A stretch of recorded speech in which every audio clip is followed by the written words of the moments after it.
সুন্দরবনের প্রবেশদ্বার ক্যানিং শহর। এবার সেই ক্যানিং শহরের মুখ উজ্জ্বল করল এক খুদে ফুটবলার দীপায়ন গায়েন। সুযোগ পেল অনূর্ধ্ব 17 জাতীয় ফুটবল দলে। ক্যানিংয়ের দিঘিরপাড় পঞ্চায়েতের 2 নম্বর দিঘিরপাড় কাঠপোল এলাকার বাসিন্দা দম্পতি দীপঙ্কর ও প্রিয়ঙ্গদা গায়েন। দম্পতির একমাত্র সন্তান দীপায়ন। ক্যানিংয়ের ডেভিড শেষুন উচ্চ মাধ্যমিক হাই স্কুলের 10ম শ্রেণীর ছাত্র। লেখাপড়ার প্রতি জেদ না থাকলেও ফুটবল নিয়ে প্রতিনিয়ত মেতে থাকতো দীপায়ন। এই ফুটবল খেলা নিয়েও বাড়িতে বকাঝকা খেতে হতো, তবে দীপায়নের জেদ ফুটবল তার ধ্যান জ্ঞান। ফুটবল নিয়েই মাঠে পড়ে থাকতো। দরিদ্র পরিবারের দীপায়নের বাবা সামান্য একজন সেলসম্যান, মা গৃহবধূ। নুন আনতে পান্তা ফুরোনোর জোগাড়। বল কেনার পয়সা না থাকায় পাড়ার লোকের কাছ থেকে বল চেয়ে নিয়ে খেলা করতে হতো দীপায়নকে। একমাত্র ছেলে জেদের কাছে হার মানে দীপায়নের বাবা মা। অবশেষে নিরুপায় হয়ে বারুইপুর দুর্বার স্পোর্টস ফুটবল একাডেমিতে ফুটবল প্রশিক্ষণের জন্য নিয়ে যায়। সুযোগও পেয়ে যায়। সেই মুহূর্তে নজরে পড়ে প্রশিক্ষক কোচ রণজিৎ রায়ের। তিনি দীপায়নকে লুফে নেন। সেখানে ফুটবল প্রশিক্ষক আলী রেজা ও বিশ্বজিৎ গায়েনের কাছে শুরু হয় প্রশিক্ষণ পর্ব। এরপর আর পিছন ফিরে তাকাতে হয়নি সেলসম্যানের একমাত্র ছেলেকে। 2023-2024 অনূর্ধ্ব 14 বাংলা ফুটবল দলের সুযোগ পায়। 2025-এর প্রথমার্ধে অনূর্ধ্ব 15 দলের রিলায়েন্স ফুটবল লিগে সুযোগ পায় স্পটার দীপায়ন। গত 1 জুন অনূর্ধ্ব 17 জাতীয় ফুটবল দলের জন্য বাছাই পর্বে ডাক পায় ক্যানিংয়ের যুবক দীপায়ন। ওড়িশার ভুবনেশ্বরে বাছাই পর্ব শুরু হয়। সেখানে এক চান্সে সুযোগ পায়। এমন খবর ক্যানিংয়ের বাড়িতে পৌঁছায় 11 জুন। আনন্দে আত্মহারা হয়ে ওঠে ক্যানিংয়ের কাঠপোলের গায়েন পরিবার। বর্তমানে কোচ রঞ্জন ভট্টাচার্য ও জয়ন্ত ব্যানার্জির কাছে ফুটবল প্রশিক্ষণ চলছে। অনূর্ধ্ব 17 জাতীয় ফুটবল দলে সুযোগ পাওয়া প্রসঙ্গে দীপায়ন জানিয়েছে, মূলত আমি স্টপার। আগামী দিনে ভারতীয় ফুটবল দলে খেলতে চাই, পাশাপাশি আন্তর্জাতিক স্তরে ফুটবল খেলে ক্যানিং ও দেশের মুখ উজ্জ্বল করতে চাই। দীপায়নের মা প্রিয়ঙ্গদা দেবী জানিয়েছেন, প্রতিদিনই ফুটবল নিয়ে ছেলের সাথে মাঠে যেতাম। ও খেলতো, আমি বসে থাকতাম।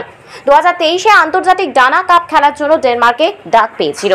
অর্থনৈতিক সমস্যার জন্য যেতে পারেনি, হতাশ হয়ে পড়েছিলাম। এবার ছেলে যে এমন আচমকা অনূর্ধ্ব 17 জাতীয় ফুটবলের সুযোগ পাবে তা স্বপ্নেও ভাবতে পারিনি। খুব ভালো লাগছে। আগামী দিনে আরো বড় হোক, দেশ ও দশের সম্মান উজ্জ্বল করবে সেই আশা রয়েছে। অন্যদিকে দীপায়নের দাদু অসীম গায়েন জানিয়েছেন, বর্তমানে আমার বয়স 87। এইভাবে নাতির ছেলে পুতি ফুটবল খেলবে, দেখে যেতে পারবে, স্বপ্নেও ভাবতাম না। কপাল ভালো। তবে আমার এই পুতি আগামী দিনে আরো বড় হোক সেই আশায় থাকবো এবং অবশ্যই তার ফুটবল খেলা দেখে যেতে পারবো। দীপায়নের কাকা শুভঙ্কর গায়েন জানিয়েছেন, ভাইপো অনূর্ধ্ব 17 জাতীয় ফুটবল দলে সুযোগ পাওয়ায় গর্বিত মনে হচ্ছে। আগামী দিনে আন্তর্জাতিক স্তরে ফুটবল খেলে ক্যানিংয়ের সম্মান উচ্চতর শিখরে পৌঁছে দেবে তা নিশ্চিত। ফুটবল কোচ রণজিৎ রায় জানিয়েছেন, হাতে করে তৈরি করা আমার ছাত্র দীপায়ন অনূর্ধ্ব 17 জাতীয় ফুটবল দলে সুযোগ পাওয়ায় নিজেকে গর্বিত বলে মনে হচ্ছে। আগামী দিন নিশ্চিতভাবে জাতীয় কিংবা আন্তর্জাতিক স্তরে বাংলার ফুটবলকে উচ্চ শিখরে পৌঁছে দেবে এবং গর্বিত করবে। বলতে রাজারহাট নিউ টাউন মানে ট্রায়াল হয়েছিল, ওখানে গিয়ে সিলেকশন হয়েছিলাম, 7 জনের মধ্যে ছিলাম ওয়েস্ট বেঙ্গল থেকে। তারপর উড়িষ্যা ভুবনেশ্বরে গিয়ে ট্রায়াল দিয়েছি সবার সাথে, অল ইন্ডিয়া সব ছেলের সাথে দিয়ে ওখান থেকে এখন আমরা ওয়েস্ট বেঙ্গল থেকে 2 জন আছি, তার মধ্যে আমি আছি। এই যে জাতীয় দলে মানে সুযোগ পেলে কেমন লাগছে? কেমন? খুবই ভালো লাগছে। খবরটা পেলে কখন? 11 তারিখ মানে ট্রায়াল দিয়ে এসেছি বাড়িতে, তার 2 দিন পরে। তার 2 দিন পরেই? হ্যাঁ। মানে মুহূর্তে এই যে খবর পেলে মানে খুব ভালো লাগছে, খুব আনন্দ হচ্ছে। বাড়িতে কে কে রয়েছে? বাড়িতে মা বাবা আমি। মা বাবা শুনে কি বলছে? মা বাবা শুনে খুব গর্বিত। মানে ছোটবেলা থেকে কেউ ভাবতে পারিনি যে আমি এত বড় জায়গায় আসবো। আমার নিজের চেষ্টা ছিল, বাবা মা আমার পিছনে সাপোর্ট করেছিল বলে আসতে পেরেছি। প্রশিক্ষক কারা ছিলেন? প্রশিক্ষক পুরো ছোটবেলা থেকে মানে একদম যার কাছে হাতিঘড়ি বলতে গেলে কেদার স্যার, বিপ্লব বেরা।